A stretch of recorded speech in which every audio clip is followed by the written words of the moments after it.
I mentioned earlier in a previous podcast that transparency is an important characteristic of an authentic leader.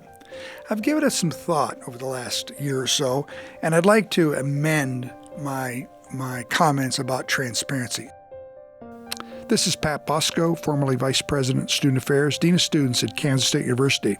This podcast provides a variety of helpful hints of how best we can be more authentic, more sincere in our interests of working with others and serving those around us. Certainly, it's important for us to share in a timely manner information that's critical for an organization to move forward.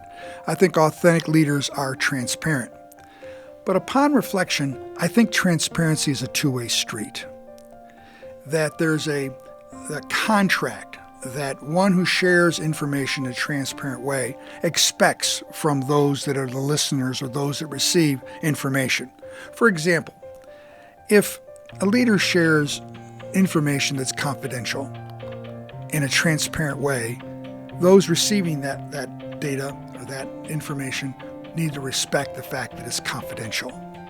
If conveying information that no one else receives, and the speaker says, the manager, the leader conveys that this information is fluid.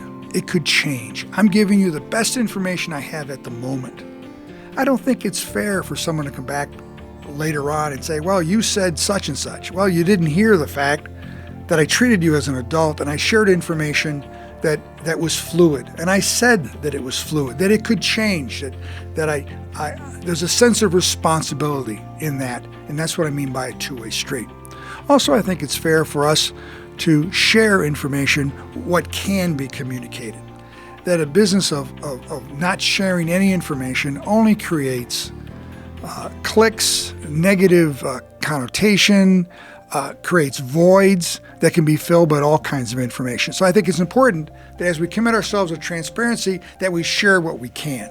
And if at the end of our comments we say, are there any questions? And you receive questions and you say, let me get back to you, that I think it's imperative that an authentic leader get back to those individuals with whatever can be shared in a timely manner.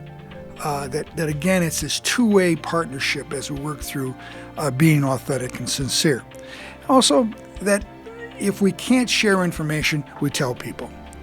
Again, I think we overreact sometimes and don't say anything. I think that creates a void that's unnecessary. That we need to treat those around us as adults, as partners. And that's what I mean by a two-way street.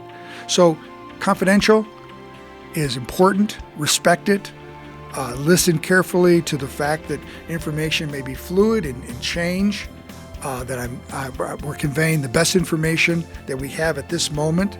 If there's an opportunity for questions and we say we're going to get back to those individuals we serve, that's what it's all about. Get back to them in a timely manner.